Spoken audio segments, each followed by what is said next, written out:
It is another edition of Time About the Movies, and today we're taking a look at the two movies released on Friday the 13th of 2008. We are in the summer movie season, and so we have two blockbuster films here, including M. Night Shyamalan with his first R-rated movie. But before we get to that, let's go ahead and take a look at the biggest new release of the weekend, The Incredible Hulk, which was not a big hit when it came out. I mean, it did better than the original Hulk movie did in 2003, the Ang Lee one, so... And we're just coming off of Iron Man. I really can't imagine why this movie failed to find an audience, honestly. Star, I hear you have an unusual problem. You should talk. Maybe if I can control it, I can use it.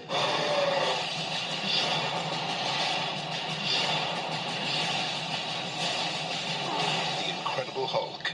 The subway's probably quickest. Me in a metal tube with hundreds of people in the most aggressive city in the world. Right. Let's get a cab.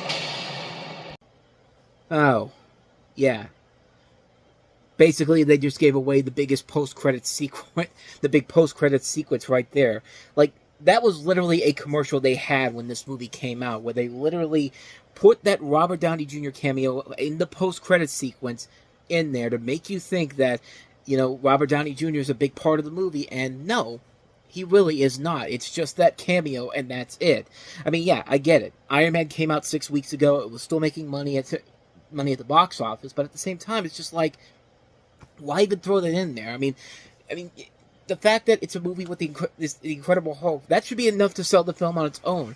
But no, not with this movie. They had to do that, and part of me thinks that's part of the reason why the film didn't do so very well.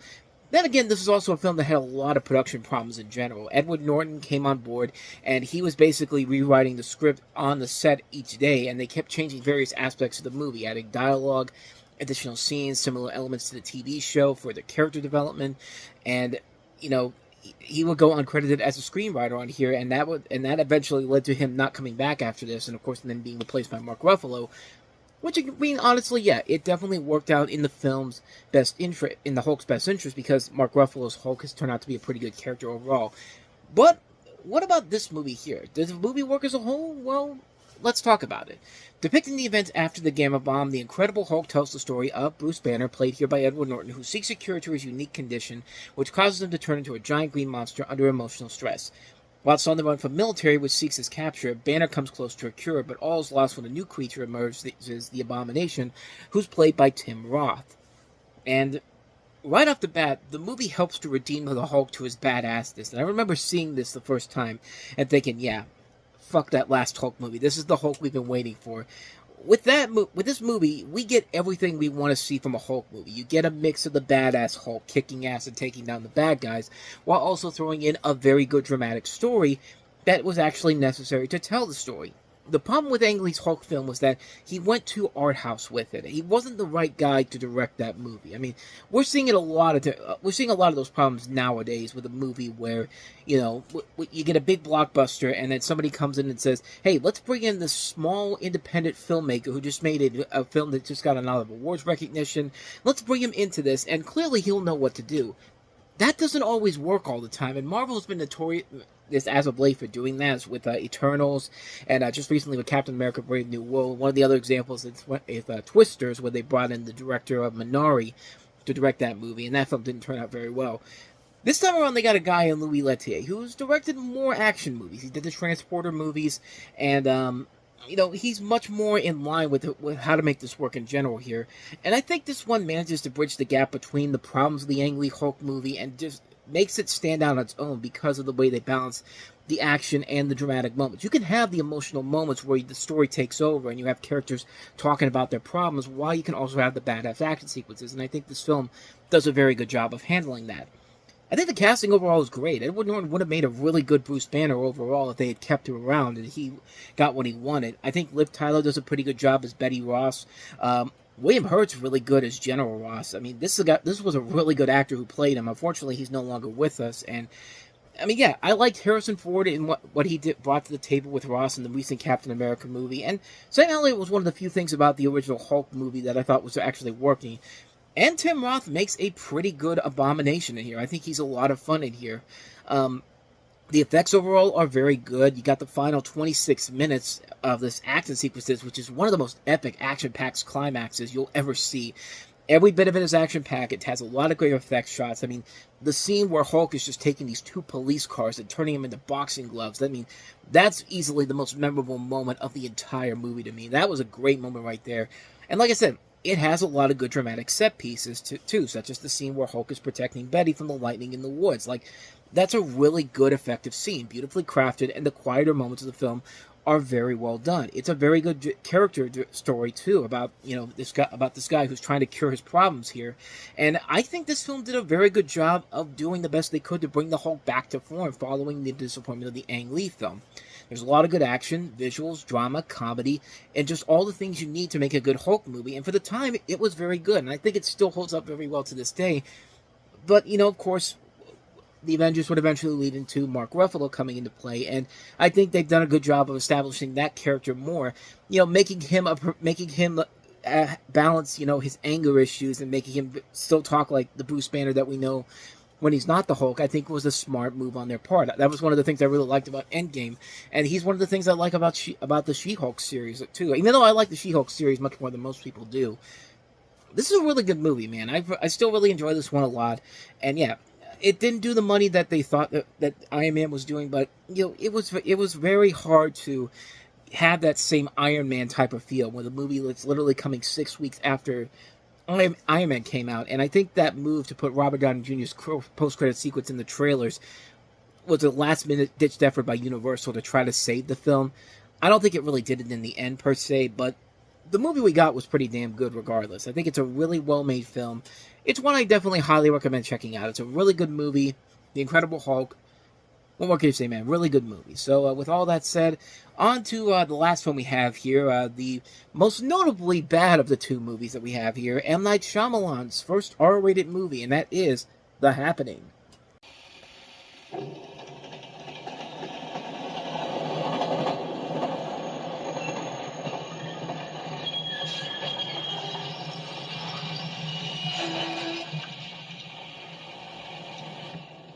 Were we supposed to stop here? What's going on? You can't just leave us here. Sir, we lost contact. With whom? Everyone.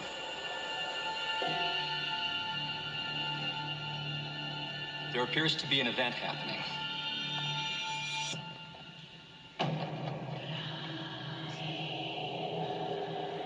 It's some kind of attack.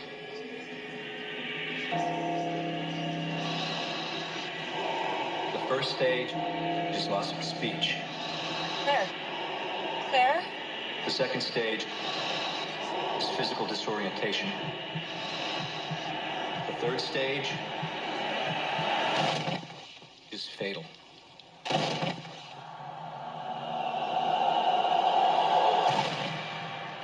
scared, Elliot. It's okay. The attacks are spreading. Boston, Philadelphia. Maryland. It's all over the country. Authorities are now feeling that a terrorist group being responsible is becoming less and less likely. She says everyone's dead outside.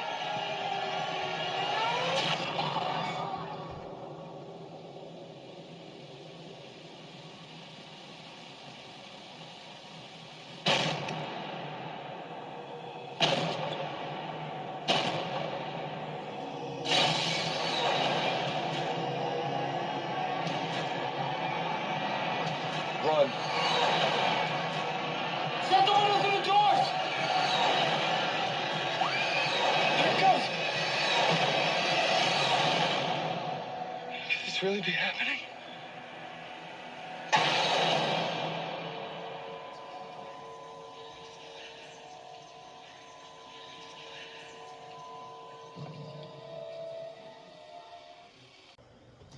Man, that trailer is absolutely a complete effing lie.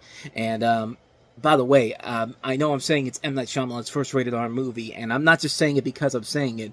They were literally putting it out there that this was the first R-rated movie by M. Night Shyamalan. I don't understand it. The first R-rated film from the writer-director of The Sixth Sense and Signs is now going further than what was shown in theaters. The Happening. Now available. So yeah, it's not just me saying this. That's how they sold this movie. And yeah, you try to sell it that way, and yeah, it still didn't help this movie in the long run. This is a terrible movie, and it revolves around an inexplicable natural disaster causing mass suicides. What is it? We never know. All we know is that it's a airborne neurotoxin, and how are you supposed to defend yourself from this? I have no idea. I don't even think the movie has an idea of what this thing is that's happening all around. It's just like people start randomly killing each other for reasons that are beyond anyone's consideration. I mean, this movie is an abysmally put together movie, and some people can see it as a B movie. Some people can say it's a so bad it's good movie. I can't do it, man. Like, this is a mess. This is an ungodly mess of a film that is trying to take itself way too seriously for something so ridiculous and so stupid. Like, M. Night Shyamalan can make that work. I think his later movies have definitely proven that he can take that formula and make it work. Trap, I thought, was a good so bad it's good movie. You know, Old was another good one. Knock at the Cabin. What was the other one he did? Not The Visit. I thought there was another one he did that was so bad it's good, but yeah, like Old, Knock at the Cabin, Trap, those are what I think of a good, so bad it's good movies from M. Night Shyamalan. This is a movie that just feels like there's just nothing there. Like, they literally, nothing about this movie makes any sense whatsoever. Everybody in this movie is so overacting their ass off, and it just makes people come off looking terrible. Like, I remember watching this for the first time and thinking, oh my god, this movie felt like is like Zooey Deschanel. I love Zooey Deschanel. I think Zooey Deschanel is a charming actress. She's very wonderful to watch. She can be funny. She can be a lot of things. I mean, she was great in Elf. She's great on New Girl. In here, she's literally a deer in headlights. She has one look throughout the entire movie, and that's dead silence. Like, it literally looks like this. That's literally her in this movie. She literally has nothing to do in this movie except look like a deer in headlights, and that's it.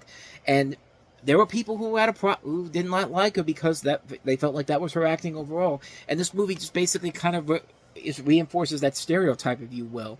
But yeah, the stuff about the bees and all that, like the lines in here are so badly put together. Like, yeah, my favorite one is the one that made me go like, okay, this is clearly made by somebody who is socially inept. Is when, you know, they go to this greenhouse, and one of the guys one of the guys who owns the greenhouse is just like, you know, hot dogs get a bad rap. What? Like, what are you even talking about? Like, hot dogs get a bad rap? Like, who says that type of stuff to a normal human being? Nobody. Like, yeah, some people could see this as a comedy, some people could see it as a B movie, but I don't know, man. I just can't do it with this film, man. I mean, this thing is too stupid for its own good. Lady in the Water was a so bad it's good movie too. That's another one I could add in there because, yeah, like the scene with the kids talking about these prophecies while he's looking at these boxes of cereals. It's just like, come on, man. Like, that stuff where it can be like, that's hilariously bad.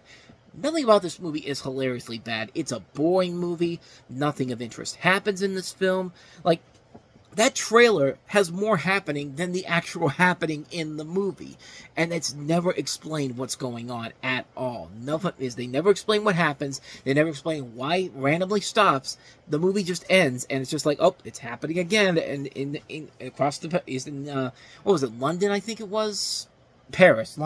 Paris, both in the same general area. But at the same time, it's just like, what's the point? What am I supposed to take away from this movie at all? Like, nothing happens in this movie. And yeah, I get it. There's going to be people that will like this as a so bad it's good movie, but I just can't do it, man. I have no intentions on ever watching this again. It's that bad of a movie. It's a waste of so many good, talented people. Mark Wahlberg, John Leguizamo. I mean, Dante from Clerks is in this movie, for God's sakes. Like, there's so many good names in this movie, and M. Night Shyamalan has done so much better than this, and this was just in the middle of that really, really bad streak he had, and hey, don't worry, he's got a sneak preview of his next abomination, Avatar: The Last Airbender. Somebody just got an Avatar backpack, and yeah, I think we all know how that turned out. If you haven't seen my worst movies of all time list, definitely check that one out, but yeah, I got nothing else for you, man. This thing is pretty bad. Like, this is a film that is so badly put together. It really felt like an M. Night Shyamalan that was just on fumes at this point. Like, his career was pretty much over and done with this film. I mean, this was a stretch where, yeah, anything he was doing it between 2004 and 2015. It just felt like he was on fumes and just had no idea what direction to take his career. And then he found it again with The Visit, and that film turned out very well. He then followed it with Split, Glass, Knock at the Cabin, Trap. I mean, he's back in form again in terms of making entertaining films. But this was just nothing. Nothing was happening in this movie. No pun intended. Like, yeah, this is a bad movie. This is a terrible, terrible film. Avoid it like the plague. Or what am I going to tell you to do? If you think it's a fun B movie, have at it. It's a so bad it's good movie for you. I wish I could be in that same category with you folks out there, but I just don't see it. So yeah, a hard skip on The Happening for me personally. And so with all of that said, we wrap up another edition of Time About the Movies. Then the next time we meet, we'll take a look at two big comedies opening up on the 20th of June of 2008. One a good one. One of the biggest pieces of garbage you will ever see. Steve Carell and Anne Hathaway starring in Get Smart. And also Mike Myers in his big return to live-action comedy and trying to return to form after The Cat in the Hat. And, yeah, it didn't work out well like he wanted to. The Love Guru. So we'll take a look at both of those movies. That'll be coming up tomorrow on the show. But with all that said, thank you so much for watching, and I hope you enjoyed this. If you did, hit that like button, hit that subscribe button, hit the notification button. Check out the playlist on the next page, and check out our previous episode too. With all that said, I'm off. I'll see you guys next time, and until then, as always, take care.